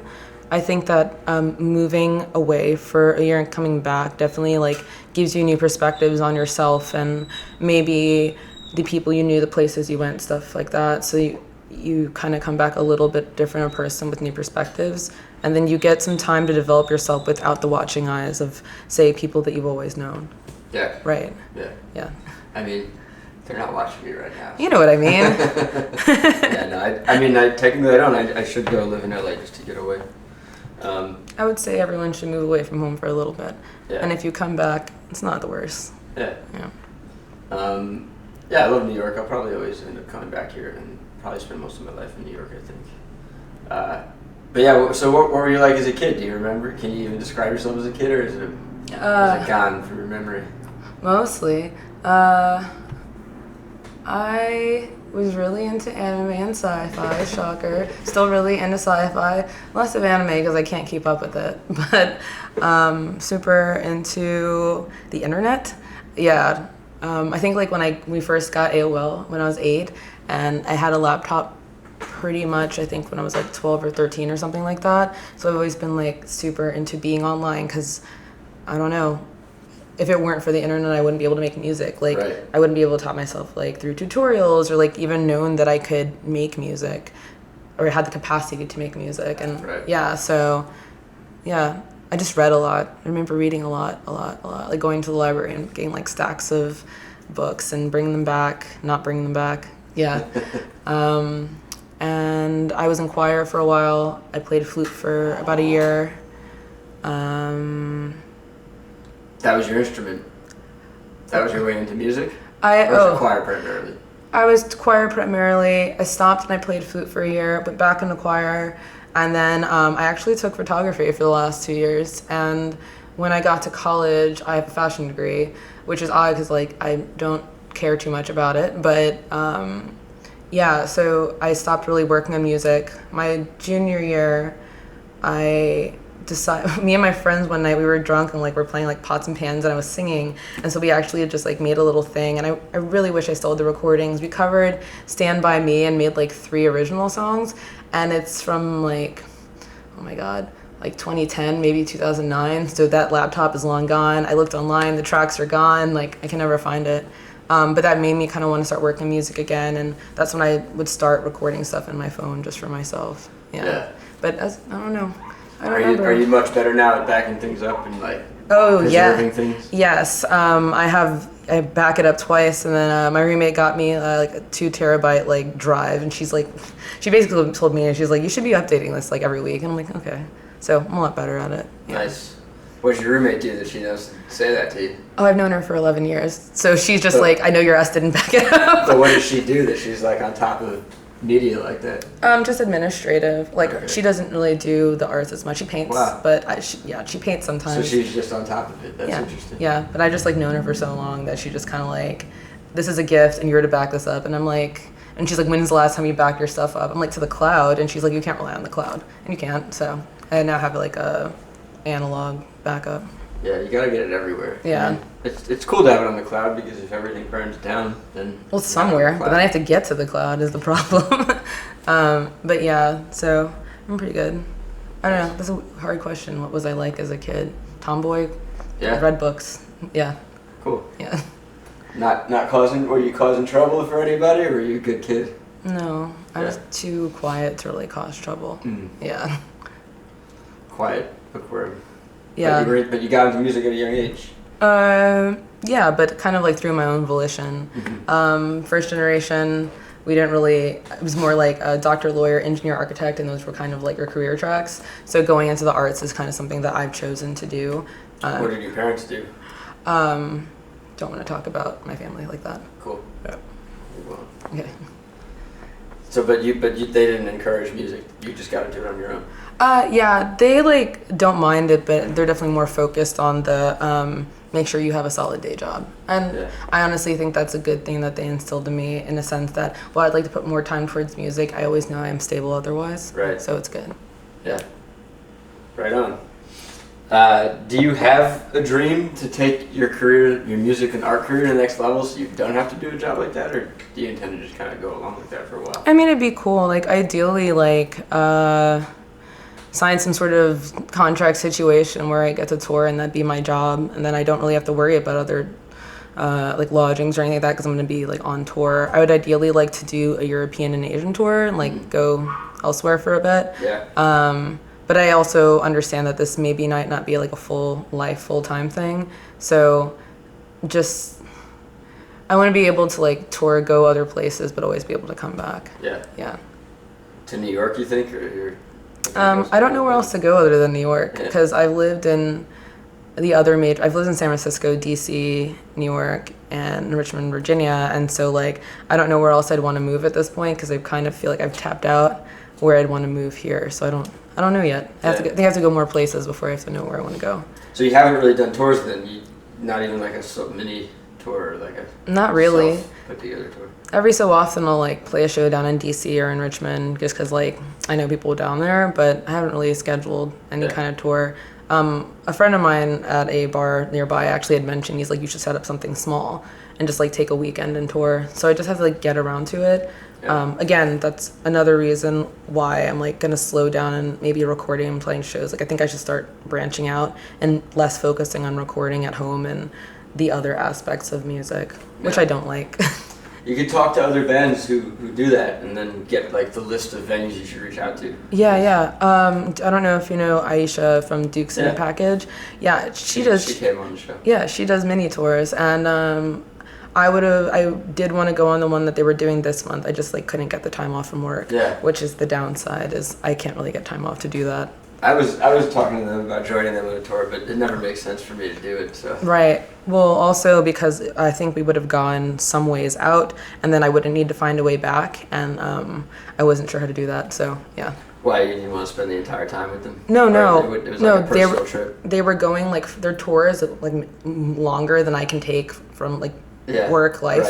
Right. So like so they would I had to fly back basically, and I didn't want to pay for a flight. So yeah. No, I like them. What? Money, so much money. Money's always the problem. Yeah, generally. Oh no, if I won the lottery, they'd be having a very different conversation. So yeah. You play the lottery? I say that, but I don't play it. But if I played the lottery and then I subsequently won the lottery, different conversation. Right. Better way to say that. Yeah. I hope you win the lottery or decide to start playing. Get lucky somehow. That'd be cool. Yeah. But I'm pretty happy with where I'm at. Like, I think that I got to move to New York. I play shows pretty consistently. I'm able to release music, had the opportunity to record in a studio. That's pretty good. And I have a job. I don't know. I'm pretty happy with where I'm at with music. Yeah. Yeah. You should be. I'm still so excited to hear you play. I only really saw you play that one time. Yeah. So what made you move out of your hometown? Was there like a decisive moment, or was it just kind of like, oh, it's time to go, or you went to college or something? Oh, I was in law school briefly out west, so I left Virginia, and it wasn't the direction I wanted my life to go in, is the best way I think I could put that. So I lived over there for a year, and everything you hear about San Francisco is true, like the wealth disparity, the cost of living, the odd demographics of the area. I'm just like, it's so strange. And just everything about San Francisco is what I thought would be, like that entire like very weird vibe. And it was good, but then I got to this point where I felt like I couldn't leave. If like a party I couldn't leave, or like an area I couldn't leave, and like it's like when you go to a party and you're tired and you want to go home, and I felt like I never left it. And so I decided I wanted to move back east. I didn't want to move back to Virginia because there wasn't really anything for me in Virginia, so I decided to come to New York, and it's been pretty good from the second I landed. Yeah. Yeah, so it was probably the best decision I've made. That's cool. Yeah. Moving around, yeah. You've been around the country, but not so much Europe. You want to do a tour there? Have you at least been to Europe? Mm-hmm. Yeah. I've been to England and Scotland. It was like on a trip in high school. It was a good time. My teacher let me. I feel like, I'm sorry to cut you off. Your music definitely. I haven't been to Scotland, but I feel like I could see your music like accompanying a trip to Scotland. That'd be cool. I would love that.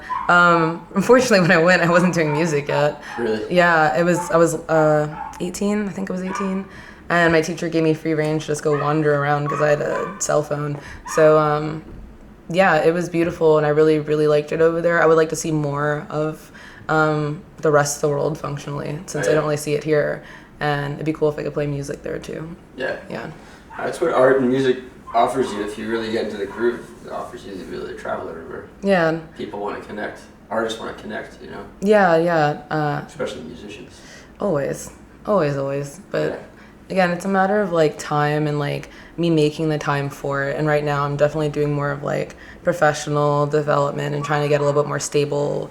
And basically when I get more time available to go off, that's when I plan on taking my trip. Nice. Yeah. Way to go. Yeah, this is a whole vacation thing I have planned that I want to hit places for shows too. So. Thinking about it as a vacation, huh? Yeah. Vacation where I'm working. but working that I like, so it's not really work to me. Yeah. So you weren't at all really like classically trained or trained in music necessarily. No. Like, do you feel like your schooling in the flute and the choir like influences the way you make music now? Choir, kind of, maybe. Yeah, you have like choral arrangements. Gosh, they would be like so disappointed in me probably Would they? because I smoke cigarettes sometimes, and Oh, people who sing yeah. do not like that very Yeah, much. you should which is rethink fine. smoking in the long term, but Obviously. you could hire a chorus to sing with you, no? Yes, so I have a couple songs. Brewhouse is one of them, and then actually your requested one, Cassandra. If I were ever to be able to play live with a choir with those two songs, I would really appreciate that. It'd be super epic. Yeah, thanks. And then I mean, you singing alone is super epic. So if you had the choir, it would just be like overpowering. I think people would definitely cry. Oh. It would be an emotional experience. As long as they're not like mad at me after that they cried. Oh, good crying. Okay. It's like cathartic crying. That's fine. Yeah, and then flute probably flute, taking band probably helped a little bit. It helped me with like timing and having a better understanding of like musicality and like the very different melodic parts right? of songs. Yeah. But I didn't play it long enough to keep it up. So unfortunately, if I picked it up right now, I'd probably just like look at you cross-eyed or something and be mad. So like, yeah. Did you ever learn how to read music? Like I did. music? I did, but I haven't done it in so many years that like I'm again not very good at it. But I've been trying to use like apps and stuff to try to get back into it. Do you think it would help? Yeah, definitely. Because if I'm able to write out my music like on sheet music, I could more easily have other artists help me, Right, especially if I need like a choir or someone Right. like playing like mandolin or something. Like giving them sheet music's better than being like, listen to this and figure Right. it out. Yeah. So that'd be beneficial. I mean, there are plenty of musicians who can just listen and pick it up, but yeah, obviously that would be a good tool. Yeah. No, I think, yeah, both would be good. But I think I just want someone who could read music, which is again a big ask since I can't. But still. Yeah. Yeah. My mouse is freezing. So, what do you feel like you have like a thing that is your art, like a statement or like a philosophy behind your art, or like a thing you're driving at with your art, or anything on those terms? Or do you just kind of like sit down and make it and it just naturally, organically pours out of you? I kind of just make what I'm feeling and when I'm feeling it. So if I have like writer's block or something, like I'm not gonna write anything. Even if I feel like I have a statement, I'll sit down. If I'm not feeling it, I'm not gonna write it. Yeah, I don't know how to answer that question. I think. Yeah, it's a weird question. Some people do. They have like a philosophy behind what they do or something. I think just the philosophy is, I like to make music that is honest, like honestly what I'm feeling, even if it's uncomfortable. Yeah. So I think that you should kind of make art even if it's uncomfortable. So it's like, emotional. Yeah. So, and I think a lot of people are uncomfortable with their emotions, or I know, even myself. And so I think that what drives it is like if I'm feeling an emotion, I'm not really sure how to express it, I should write about it. And then if I'm feeling extra strong about it, why don't I just make a song about it? And I'm like, you're back to the poetry. You're literally writing. Yeah, like literally writing about it. poetry. And then kind of once it's done, I kind of, when I write a song and I listen back to it when I'm done, if I don't get the same feeling that I felt when I wrote it, then I think I failed in writing that song.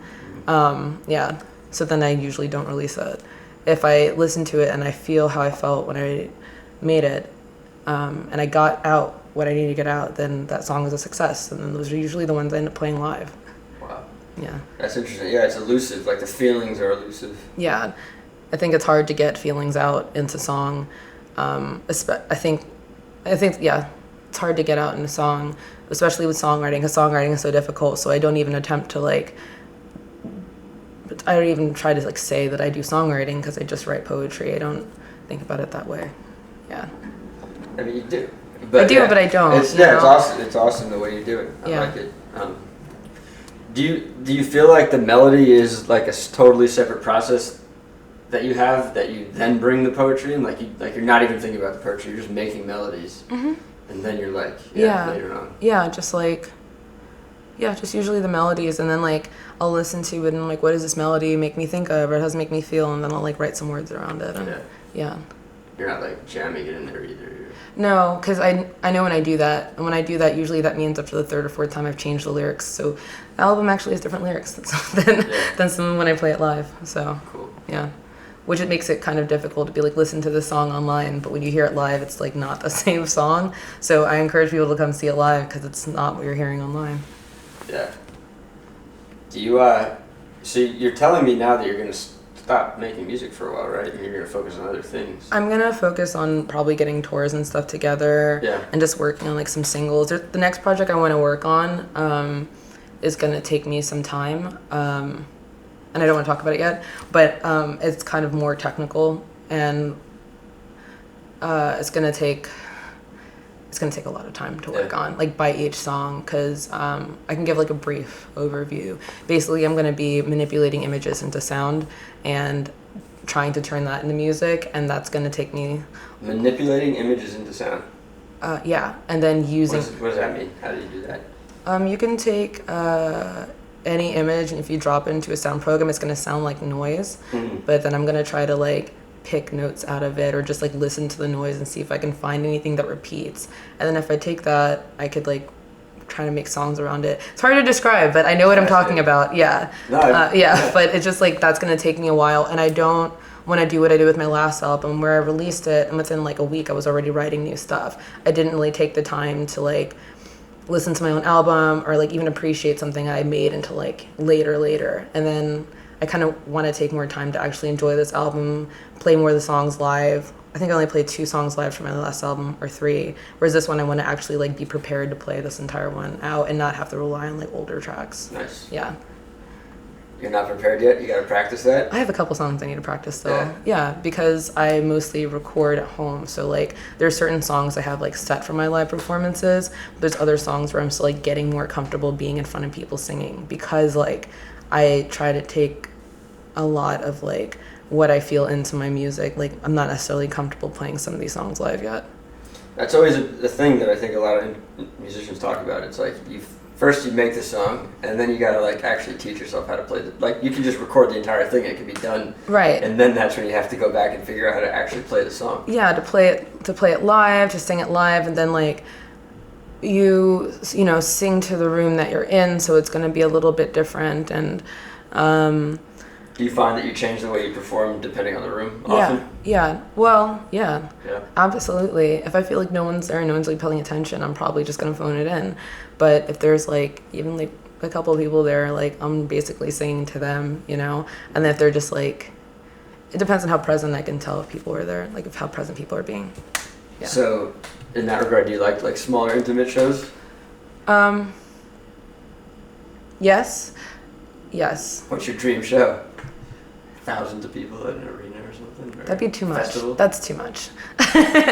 Just like, I think like a regular, I don't know, like Brooklyn Bowl is like a good size, but I can't fill it by any means. But like that's like I think a good amount of people. And anything over that, I think you can. Maybe not tomorrow. Yeah, no, but I mean like anything bigger than that. Sometimes I feel like, I don't know, I would never want to feel like small. So I think that just might be me being shy, that kind of thing, and I haven't, so maybe that's it too. So.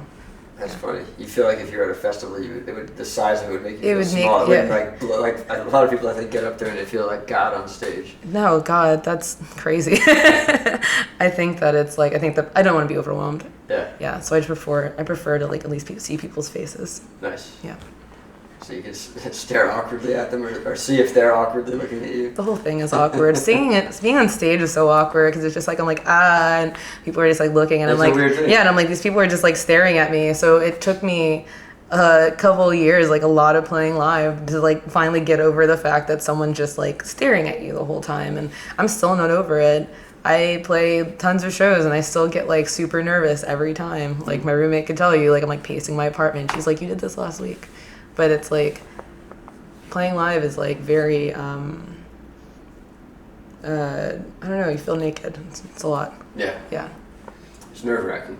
Yeah. I didn't pick up on that when I saw you perform. I thought you had a confidence to you. Oh, thanks. Yeah. Again, if I keep my set list pretty standardized, like I can perfect it and be confident in what I'm doing. So I played a showcase at the Well maybe about a week and a half ago, and the whole thing was, you know, play some new songs you've never played before. So I actually played 3 of the new ones on the album, and like that was almost like devastating to me because I was like terrified because I'm so used to playing the other songs, and here's some brand new tracks in front of like a bunch of people I didn't know. It went over well, it was fine, but I was still like very nervous to do it. Yeah. Yeah, so. I can imagine. Yeah. But it went over well, so it's yeah, good. It was fine. It was great. But you know, it's like great after the fact, and I feel great after time I play a show. But right before, oh no, I need like a glass of water and like Fernet or something. Yeah. So yeah. Yeah, I told you I've gone sober for the rest of this year. If I was a performer, I would never go sober. I would go like I would limit myself, but I would definitely want to drink before, like 1-2 drinks before a show. I would say a drink for the parts where I'm not singing, because I do have musical breaks. Yeah. Usually gives me something to do, because I don't really dance on stage. I move my arms a lot, my hands a lot, because I've seen videos now of myself performing, and I'm not conscious of it. And I've tried to like consciously not. Wow, you're not? It's really embarrassing. No, it's cool. I really like I like move around and stuff, and like it's because like in my head I'm like I have to like not be here so I'm not super nervous, and then like I realize like I'm moving around a lot, and I don't dance, but you know. And when I played shows, they try to be like, let me like try to stay a little bit more still, and it like gets worse. So I'm just like, no, don't stay still. That's good. Whatever you're doing was good. But I don't dance. So like when we have still. musical breaks where I'm not singing and moving around, I'm like, oh God, what am I doing? So I just like drink some water, have my drink, and just kind of like wait to start singing again. Mm-hmm. Yeah. So I guess if I had like a choir or something, at least I could like, I don't know, run around or something and pretend I was busy when that was happening. Yeah. Yeah. That's funny. I can't believe you're not aware that you move at all. Not like but I know that performers often just kind of black out a little bit when they're performing. Because it's like, yeah, it's kind of running on autopilot because I know the songs that I really, really enjoy performing. Yeah. So it's like I kind of just get lost in performing. So it always like, so even if I have like a 40-minute set, like it always feels like 5 minutes to me when it's over. And then I'm like, oh, it's over, it's done. And then like I'll see a video and be like, oh my God, I fucked that up. You know, but no one else knows. But I'll be like, oh, I didn't hit that note. And my friends will be like, I don't know what the fuck you're talking about. Yeah. Yeah. But I see so many bands that sing out of tune, like you're far from that, so. Thanks. Yeah. Just, it's just different. But I would definitely say like, I really do enjoy performing. I didn't think I'd ever say that at any point in my life, but it's like I look forward. You enjoy performing? Yeah, I look forward to it when I have a show after work or something. Like, I mean, it's got to be the ultimate high. Like musicians performing is like the purest of the expression. I don't know about purest, but it's like it's so direct.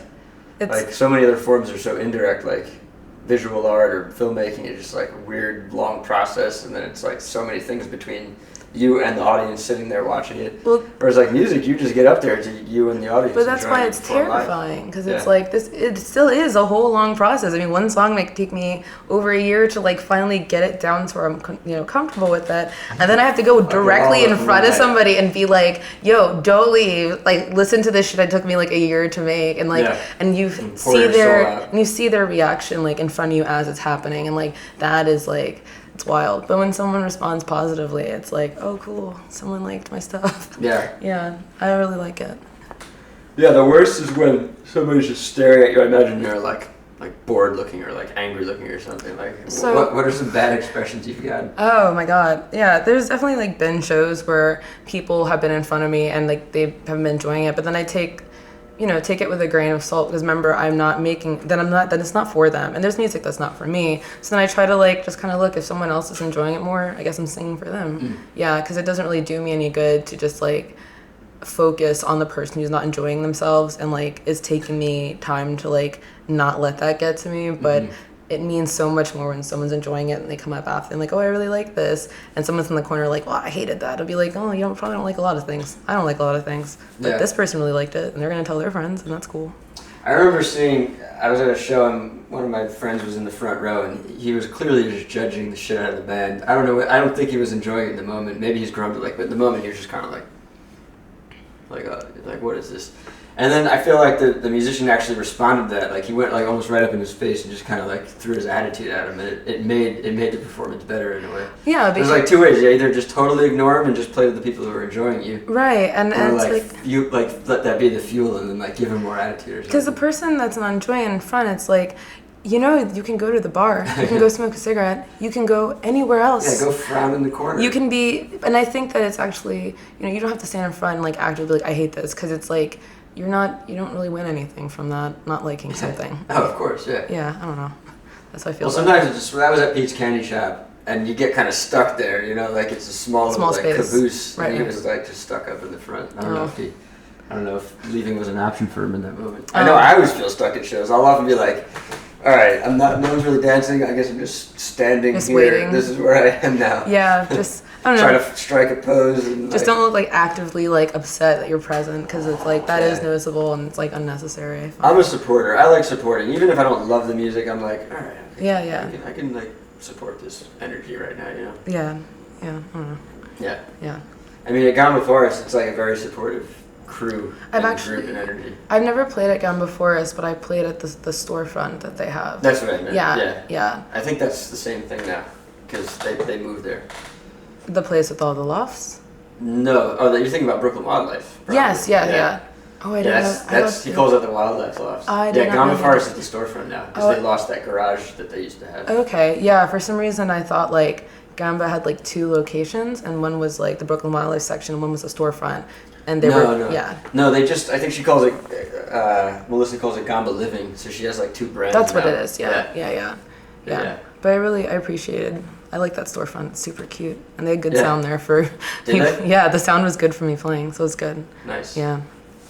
Yeah, I love going through there. That tends to be where I see most of the musicians play. I don't really pay to go to shows or anything, and I just kind of go hang out with them all the time these days. Yeah.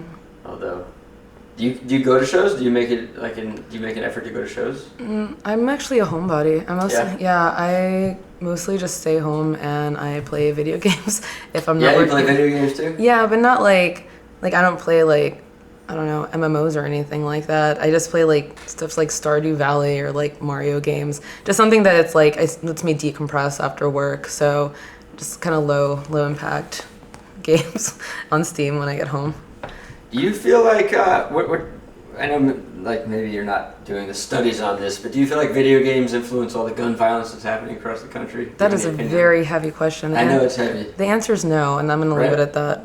Yeah, that's cool. I mean, the answer is no. There are studies that show that no. It's like, well, other countries have video games and they don't really have gun violence. So what's the linking factor that we're missing here? Right. That's all I have to say about that. That's fine. You don't need to harp on it. Yeah.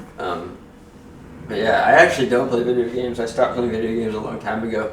I like the art for video games, and I always consider like making art for video games. You could do that. A lot of animators usually end up doing stuff like that, even doing like stills or like promotional pieces, that kind of thing. Yeah, concept art, but also final like promotional art. Yeah.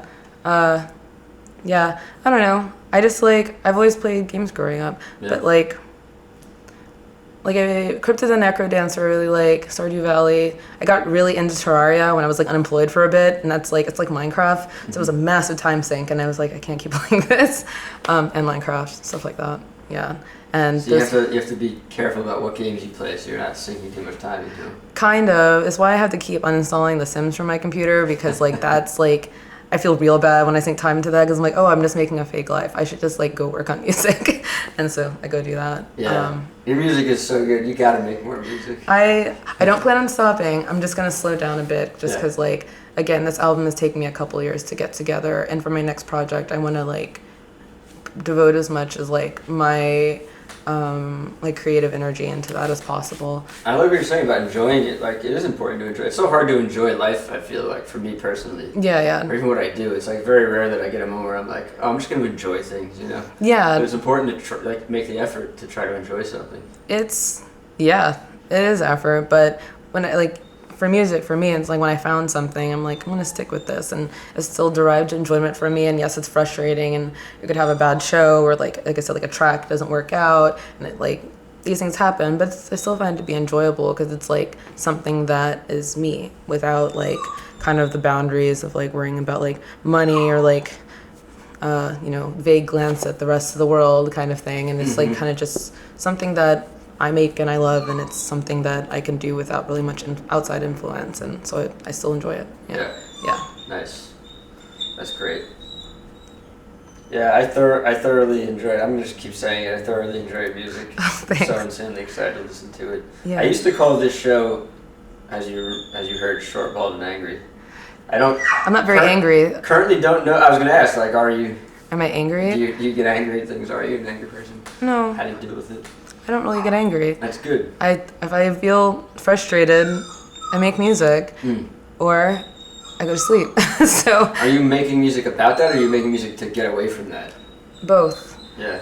just as a processing method, I think. Processing that. Yeah, and I think that's kind of like all I need, because it's like I said, the energy is going to take me to like get angry. I get upset, sure. Yeah. You know, the gamut of emotions, but anger is something, usually I feel like when you're getting angry, you're feeling something else and you're not really addressing it. So Yeah. I try not to get angry. Yeah. Yeah. Yeah, I think like fighting and anger is usually like there's something below the surface. Actually, it's something that has almost nothing to do with what the fight Right. is about or the anger is about. So then I find like when people are like really angry, it's like, what are you angry about? And then what is the emotion that, you know, goes with that? And I don't know. I think that that's where that stems from. It's just like, what are you not addressing? And if someone is very quick to anger, gets angry all the time, it's like, what is the reason they're getting angry? What kind of issue, like, you know, belies that they're not addressing? And yeah, so I'm sorry, I'm not an angry sort. You don't need to apologize. To be The angry. show is, when this comes out, the show is not named that anymore. What? I was never promoting anger. Like I was definitely just curious to hear what made people angry and how they dealt with it. And you know, because I'm more about promoting art and positivity. And Right. love and I mean, all of that, course, you know? there are things that upset me, which, you know, I write about. Like this, everyone just, the state of the world. Is there a song you're gonna perform later that deals with that, or? The static, I think, is about definitely the frustration with like the lack of power and power imbalance in the world, and how it doesn't really need to be that way. And that's one. Most of my songs are just like standard sad bitch songs. I don't know. So Standard what songs? Sad bitch songs. They Sad just like bitch. so like just like standard sad songs. So I don't really have like, I don't really write angry music, I guess. I think enough people are doing that already. I feel like maybe I need to listen to your music closer. I don't feel like what you're doing is standard. So. Oh, well, someone else is handling the anger. But I don't think I've really made angry music. Yeah. I feel like you need to find the right people to help you, because you should blow up is such a ridiculous term. Maybe, but you should blow up, and you should find a bigger audience. Oh, you deserve to. And, thanks. And your music is like badass sounding and like beautiful, and there's no reason why you shouldn't like be able to make money from it. I think it's a thing of like getting in front of the right people, and then that in itself in New York City is like a very precarious thing to try to do. And I haven't done that, I guess, and I guess I'm just going to keep playing shows. If the right person shows up, that's cool, but if it doesn't work out and I don't blow up, I don't think I'd be unhappy. I think I've been pretty successful with music myself. Nice. Yeah. Nice. Yeah. I mean, yeah, the pure fact that you're making great music, you've made it. You've done it. So. Oh, thanks. Yeah. Yeah, the hard part for a lot of people is that they get caught up in everything else, and then they never actually make good art. Really, they never get to that point where they're actually making good art. I think it's a hard struggle. So yes, there can be bad art or art made or undeveloped or art made in bad faith. Any of the above. All those things. Right. But I think it's just important if for the person making it, like, do they love what they're making, and then I guess that makes it art. So at least for them. So yeah. Yeah, you can't lie with it. Like you have to really just like go deep inside yourself and go through all the emotions and be really true and honest with yourself, right? I mean, there's definitely art I don't like, you know, but it's like that doesn't make it less valid, I think. Of course, yeah. I think I'm more just referring to kids and young performers who end up giving up before they've ever really like worked out their process or even gotten truly into what they are. You know? I think it's easy to give up because it's like there's nothing like making you keep doing it. Like the only reason I still make music is I make myself still make music.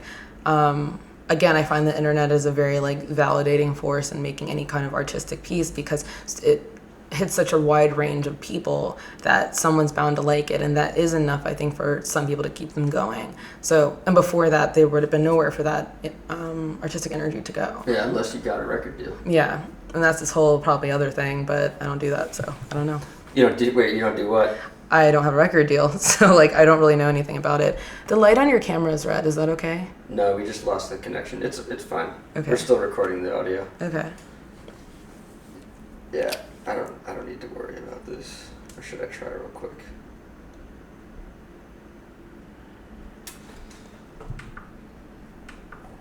Is the battery dead? Shouldn't be. It's plugged in. We could just not worry about the video. we're also an hour and 21 minutes in. Do you feel like you want to talk about anything else? Not really. Like, are there any topics that I haven't touched upon that you're interested in expressing something about? I'm not very good at talking about myself or music or like my art, because even when I play live sets, I don't know if you notice, I don't talk to the audience because I don't really. I don't remember. Yeah, I remember being struck by music. I don't remember you really saying much. You must have said something, I think. I think I had a show coming up when you saw me. I mentioned that, and I think I said the name of 1 or 2 songs. And that's about it. Like, I don't really like talking before I do shows because it's not really about me talking. So I don't know. Donate to Raíces if you can. Donate what? To Raíces in Texas if you can. What's that? I think it's actually an amalgamation of things now, but it's basically charity for the people who are in cages to help them get legal representation to get out. Yeah. Oh, God, yeah. So donate to that. Please vote next election. Tip your bartenders. Mm-hmm. Don't be mean to your Uber drivers. Yeah. Try to be a good person. I don't know. That's all I would have to say is, like, everyone try to do a little bit better. Yeah, be better, be nicer to people. That's all. That's help the each other. Only extra thing I have to say is, like, everyone's got to do better, and that's about it. Yeah, it's so frustrating that the countries see there's so many people who are dividing people who are willing to be divided or are interested in dividing it. Not just here, everywhere. Everywhere. That's all I'd like to say about that. The world, yeah. People should donate, be nicer. It's hard enough. So, yeah. Do you encounter musicians or artists who fall into that category of, like, being racist and wanting to divide? Because I feel like I don't. I feel like people who are drawn to art are naturally just drawn to, an open culture and people being, considerate and compassionate. It seems like art goes hand in hand, music and art go hand in hand with, like... Well, of course. Yeah, right, like connecting. Well, no, of course I've experienced that. You have? There aren't a ton of Black women or people in my genre who play shows together, so I tend to, like, be the minority at shows, and so I've experienced situations which are not ideal, but so I can't say that, like, the DI music community is, like, the easiest, but like specifically, like, male dominated situations? Well, just situations where it's hard to find people who look like me. Mm-hmm. And so and knowing that there are other people out there, so with that regard, it's not really as inclusive as I'd like, but that's as much as I'd like to say about that. Okay. Yeah. Fair enough. Yeah. I want to hear dirt, but you don't have to dish it if you don't want to. I don't have dirt to dish because what good does that do? Yeah. Well, maybe it shines a light on a situation. But yeah, let's drop it. What advice can you give to young creative people who are out there trying to figure out how to make their way in the world creatively? Don't stop. Mm-hmm. That would be number one, is don't stop creating art. Don't stop making music. Don't stop writing, doing poetry, painting, I don't know, dancing, whatever art you do, just don't stop it, because I think that, like you said, the problem is a lot of artists stop because they think either no one cares or they just don't want to do it anymore. And it's like, the only thing you need to do is just keep doing it, because that way you develop it more. So say you're making art and you don't like it right now. If you keep making it, you'll learn the things you like. Just kind of like be honest. Be honest about whatever kind of art you're making. Even if you don't think other people will like it, still make it, because you're not making it for other people. Yeah. Art isn't made to be viewed. It's just made to be art. So just keep doing it. So that'd be my advice. Wait, say it again? Art isn't made to be viewed? No, it's just made to be art. Like, okay. If you're making art for the specific point of, like, I want people to just, consume this. Right. I think that making a product explicitly for consumption is kind of, like, weird. Okay, like, I got you. Yeah, it doesn't. You need to want to make it just because you love it. Yeah, make it up. Yeah, because you love it. Yeah. Probably a better way to put that. I don't know. No, you said it fine. I just wasn't sure what you're saying. Yeah. So. I could read it. I agree with that. Yeah. So if you don't, like, love what you're doing and you don't just love it for it. Yeah. Then what value does it have? And also, like, if it feels like work, maybe reevaluate, because I think that, like, if you're making art something you love and it feels like work, evaluate the art. Maybe you need to make different art now. Mm-hmm. Like, I could drop everything right now and decide I want to do, like, I don't know, the thing with, like, you do that thing where you do, like, competitive swimming and, like, do different forms and stuff, like, and I can decide that's the art I want to do because this feels like work, and that's still valid. Like, if you, just keep making art to make art. Competitive swimming. Yeah. Yeah, I'm men, I'm women.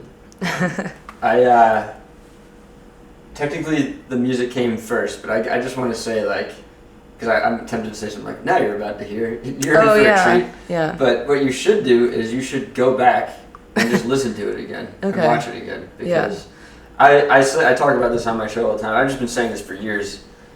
Because I get very frustrated when people like listen to music once and they judge it and they're like, oh, I didn't like it or it wasn't good. It's like I'm a fan of like the 3 to 5 listen principle, which is like you can't judge music, or maybe a lot of other art too. Yeah. Definitely music. It like creates a new channel in your brain, like it creates new neurological connections, and you can't judge it until you've heard it like 3 or 5 times. Right. I believe in that firmly. So Yeah. please go back and listen to her music again. Although your music was. It's rare for me where I hear something and I'm like, I love it the first time. I love it. You actually, you see me once, so I'm like. No, I love it, but I've listened to it online. Yeah. I loved it on the first listen. Thank you. It's super powerful. Yeah. I don't know. I just like keep doing it, and people keep asking me to play, and I think that's like super. That's great. Lucky for me, because I know that a lot of people move to New York and they can't find any shows and they can't do anything. And like people who moved to New York or came to New York when I came here, and I started booking shows, and I'd like played 1 or 2 with them, and I talked to them, and they struggle booking shows now, and I haven't really had that problem, and I've been unbelievably lucky since I've like come to New York. I have met very kind people who've like offered me like me do an interview for this, or assisting with an interview, or the people at Red Bull like just offering me their studio, and I met a photographer the first month I was here, and she offered to do a shoot for me just because she wanted to do it. Like, I've been so lucky, and I've met so many helpful people like since I moved to New York, and I like cannot stress that enough, that like while it'd be great to get in front of more people, for what I already have, like, you know, I'm already so grateful. Yeah. Well, on that note. Yeah. Go back and listen to that music again. Okay. And you'll be grateful too. All right. Thank you for coming on my show. No problem. Thank you. Appreciate it. Yeah.